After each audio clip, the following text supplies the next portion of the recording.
Molo Sanbonani, hello, how's it? Shalom. Welcome to another episode of the Big Daddy Liberty Show. This is pre-recorded, of course, because I'm out and on the road at the moment. I'm actually currently in, where am I? I'm in Moy River, I think, or just beyond Moy River, heading back down to my farm in KZN. Welcome to it. This is the BDL Show. My name is Sihle Ngobese, aka Big Daddy Liberty. I must apologize now, please, for what may be a very choppy and at sometimes laggy image.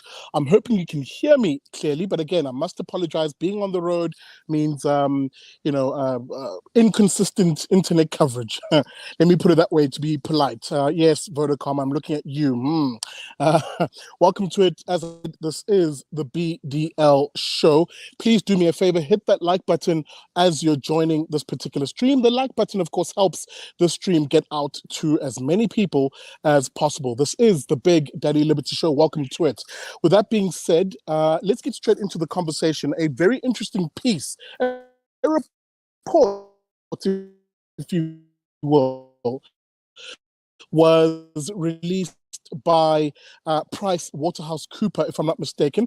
Unfortunately, as I correct myself, a report by Price Waterhouse Cooper was put out, and it looked at effectively the effects of load shedding on the South African economy in 2021. Some key findings were made in that particular report, pointing out that the economy would effectively have shrunk.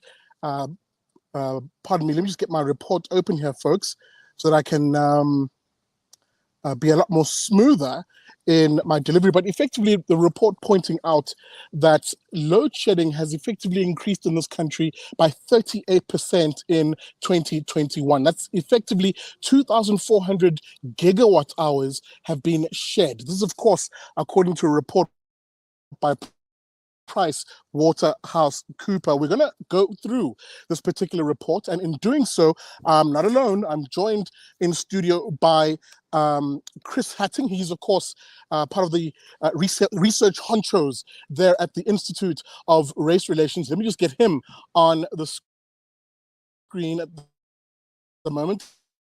Again, I apologize, folks, if the show is not as smooth as it usually is. I asked here. I suppose evening, and welcome to the BDL Show.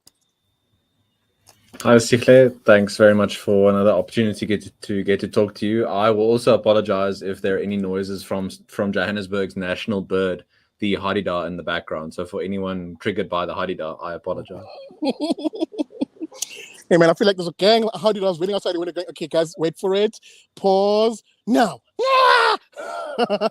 Welcome to it, Chris. Good to have you on the show. Chris, with this being a relatively choppy feed, I think we should get straight into the meat and potatoes. This report really painting a very, very grim picture of the South African economy, held back, of course, by Eskom once again. The key number here, Chris, is that load shedding in South Africa has increased. That's increased by nearly 40% in 2021. Chris, we simply can't go on like this. I suppose that's what you get when you have a government-enforced monopoly in electricity generation and distribution, when there's not even a hint of competition. Maybe if there were competition in sort of energy generation, but at least a nationally controlled grid, there'd be a better chance for some more reliable delivery for businesses and industry that needs them. It's funny, the last few years, there has been obviously the pandemic, which government regularly cites as having exacerbated economic problems, but you could just imagine how less harsh, to put it that way, it would have been if we'd had reliable and cheap electricity. Businesses would have still been able to continue to some extent as industry. So yes, of course, there are external shocks now at the moment with what's happening in Ukraine. Government will very quickly blame that for increases in the fuel price. But just as with that, they can remove some of their levies and their taxes that they take with the fuel price. They can also make South Africa more future-proof, more resilient by allowing competition in electricity, and therefore making us not as fragile when things like pandemics hit, for example. Again, I must get into some of the numbers here because they are simply staggering as they've been broken down in this particular report. Effectively, that 38% increase in load shedding breaks down to about 1,136 hours of power outages. That's equal to about 3 hours per calendar day, as is noted in this particular report. But as always, Chris, there's three areas that I want us to unpack very briefly in this show. When we talk about load shedding, when we talk about Eskom and really state-owned enterprises and how they hobble the South African economy. Three areas: unemployment, GDP growth, and of course, whether these state-owned enterprises should be exactly that. Should they be run by the state or should they be privatized and opened to the market? On the issue of GDP growth, this report points out that increase, that 38% increase in load shedding effectively means that South Africa could cede. There's a reduction of GDP growth of about 3.1% of growth. I must hit that number again because people are going, what number? 3.1% of growth effectively struck off the roll simply because Eskom can't get its ducks in a row. Chris, we're at a point in this post-spicy cough, post-lockdown South Africa where every percent matters. No, 100%. I mean, last week with the budget speech by Finance Minister Enoch Godongwana, Treasury forecasts that for the next 3 years, on average, the country will experience growth of 1.8%. I mean, that's far behind emerging market peers. And if you look at the unemployment rate over 46%, you're not going to really make a dent in that unemployment rate if you don't have growth averaging maybe between 5 and 8% for the next 5 years. So it's funny. I mean, you can talk about investment summits, you can talk about reindustrialization, manufacturing, that all these localization master plans want to bring up. But meanwhile, you have the low-hanging fruit of electricity reform and electricity distribution and reliability. But at the same time, government is talking about these grand plans of, we're going to reindustrialize the heartland of South Africa. But don't focus on how you're going to do it. You'll have to do it with intermittent electricity supply. So it's, again, government leading with these grand visions on one hand, but they're not doing the actual work on the ground that's needed. I do wonder now with the release of part 3 of the Zondo Commission report into state capture yesterday, which talked a lot about allegations leveled against the Minister of Energy, Gwede Mantashe, in his capacity as an ANC member, not as in his capacity as a minister. I wonder now whether even more of his attention will be diverted to other things, whereas he should be focusing on reforming the regulatory framework of the electricity sphere. Just this report as well highlights that load shedding cost the economy up to 400,000 potential jobs. I mean, are we serious about unlocking some kind of life of dignity for South Africans? If you think about the numbers that could have enjoyed work, or are we simply going to continue down this path of, let's just give Eskom a bit more bailout money? The ratings agencies like Fitch, they regularly cite the state of South Africa's SOEs of their finances as a big concern for the country going forward. And you wonder whether the ruling party will actually at some point reach that breaking point with its ideology where it realizes it has to give up control of some of this stuff. And again, maybe let's zoom in on that last point you made in, because you brought in, and again, maybe let me take 2 steps back. You mentioned the fact that this report cites that 400,000 jobs, or potential jobs, simply will not be created if Eskom's load shedding continues. Let's unpack this for a moment, because it effectively means, and I'll draw from the ideology that our politicians use, which is effectively communism and socialism. They're very intellectual lord. One Karl Marx argues, for example, that the unemployed represent a massive threat to the employed. In fact, he calls it the reserve army of labor. South Africa's reserve army of labor, if you can call it that, is a massive threat, not only to industrial relations, labor relations, insofar as those who are working, but also to the actual stability of the country. Chris, let me jog your memory back to July last year in this country, when the country, parts of the country at least, KZN and Gauteng, erupted into riots that the state simply couldn't control. That arguably, Chris, was an expression by those very unemployed people as to the state of things in this country. If you now have a situation where 400,000 potential jobs will not be created because of load shedding, it doesn't bode well for South Africa's stability going forward. No, and I think we should link this to the celebratory note which President Ramaphosa and other government officials often cite when they talk about, especially in his State of the Nation address every year, when they talk about the increased numbers of South Africans who are on grants. So I believe this year it was 46, it's up to 46%, but I can double check that. That's crazy. But regardless, trumpeting reliance and forced dependence on the state just shows you how the sort of mentality of government, where it's not a case of wealth, people being free and given the resources and the space to create wealth for themselves, their families, their communities, but it's seen as a victory, as a success, if more people are forced into dependence on the state. And I mean, the COVID relief grant is a paltry 350 rand. I mean, do we really consider that a life of dignity and individual agency and ownership, getting 350 rand a month? That grant was, of course, extended till the end of March, and you wonder where the money for that will come from eventually. Maybe we'll see tax increases later this year in the medium term budget policy statement. Maybe we'll see tax increases next year.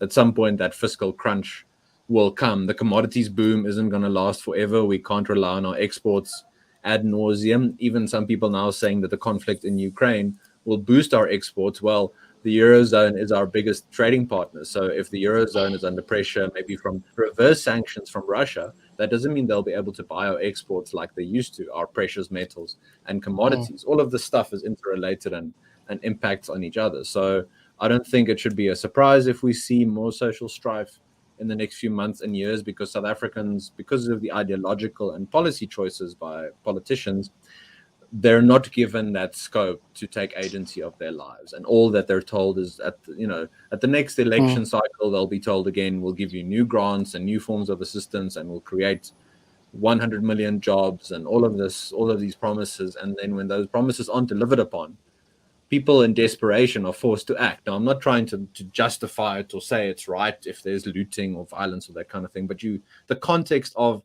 being told, you'll be given an opportunity, you'll be given the tools, and then it's snatched away from you time after time. I mean, that impacts on people's psyche and their sense of owning their life. So we shouldn't be surprised, I think, when more of that sort of rioting and violence happens in the future, unfortunately. Chris, I need you to go straight into interventions. What I'll do is I'll chop and fix the editing process.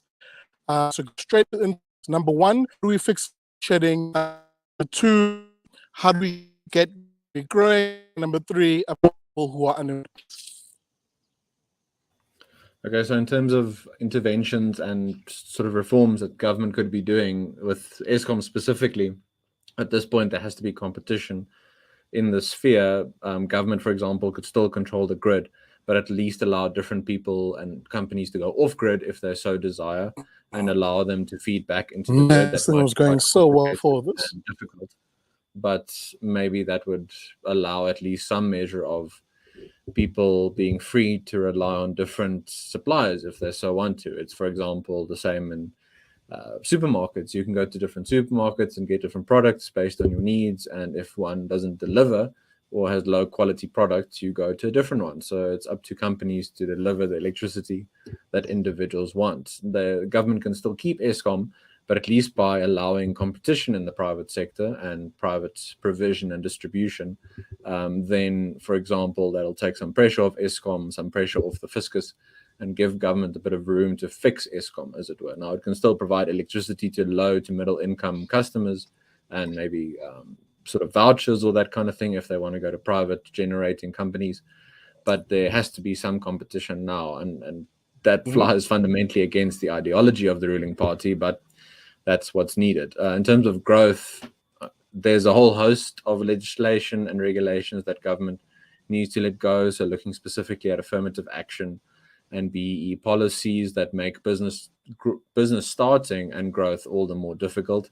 And in this case, we're looking at something like the Equality Amendment Bill, the Employment Equity Bill, which is currently on the cards. That's simply a BEE 2.0 version of BEE 2.0 that's going to allow the minister to set specific targets for sectors and that kind of thing, that's not going to encourage business growth. So something like that needs to be completely off the table. You also need to allow the space for much more foreign direct investment. You aren't going to get the creation of job opportunities for 46% unemployment if there isn't serious capital formation in the country and the ability for local and foreign investors to invest in the country and know that their businesses can grow.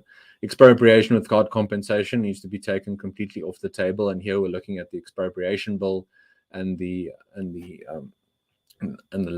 land court reform bill, which are fundamentally a different way to sneak expropriation without compensation under the table. Because of course last year the 18th Constitution Amendment Bill didn't pass with enough votes, but now government is simply trying other ways to get expropriation in. None of that is going to, if, for example, either of those go through, or even one of them, that's not an environment in which property rights are safe and secure. So you're not going to see proper business growth and the creation of employment opportunities. And then finally, I would say with localization, government is going in a direction of higher tariffs and higher trade barriers on imported goods. That's going to affect low to middle income consumers more because they'll have to pay more for goods and inputs and products that they can import for cheaper and then have more money to spend on other things. Now, through localization, government is going to provide subsidies and other protections to local companies to produce certain goods and services that bureaucrats think should be produced locally. That's just going to drive up the prices of goods and services and add to inflation, which is bad for the economy as a whole, not just for low and middle income consumers, but for everyone across the board. So all of that is to say the reforms are there to be made. Whether government is going to realize that or not is another thing entirely. We, of course, have the elections coming up in 2024, and perhaps government is simply going to double down because it thinks it can promise people lots of things through doubling down on its failed ideology, and then people will believe that. So it's, of course, also up to South Africans to vote differently and vote for better ideas that will have a positive material impact on their lives of their families, and for their communities as well. And of course, Chris, we must leave it there. The line has become absolutely terrible, so we must leave it there. That, of course, is Chris Hattingh from the Institute of Race Relations. A big thank you to him for helping us unpack this particular report that spoke on the effects of load shedding on the economy, on potential job growth, and of course on stifling the ability for this country to actually go forward, to be brutally honest. Chris, thank you for your time. Super appreciate it. And as I remove Chris from the stream, thank you for watching this episode of the Big Daddy Liberty Show. Again, I must apologize for the choppy images. I am literally recording this on the road, and the network is nowhere near reliable. So apologies for that, dear viewer. But let me know in the comments what you think. You know, can this country endure when you have a situation where we've seen an increase of nearly 40% of load shedding in 2021 alone? You know, that report pointing out that a potential 400,000 jobs are lost in this country because of load shedding. And of course, we are seeding. We're not going to see as much as 3.1% of GDP growth. Can this country endure with those sort of numbers? My opinion, of course, you now know, is nowhere near. We're nowhere near where we should be as a country, especially when you compare us to other developing economies. So let's say, and with that being said, let me end this broadcast by saying, as I always do at the end of every show, never trust a commie.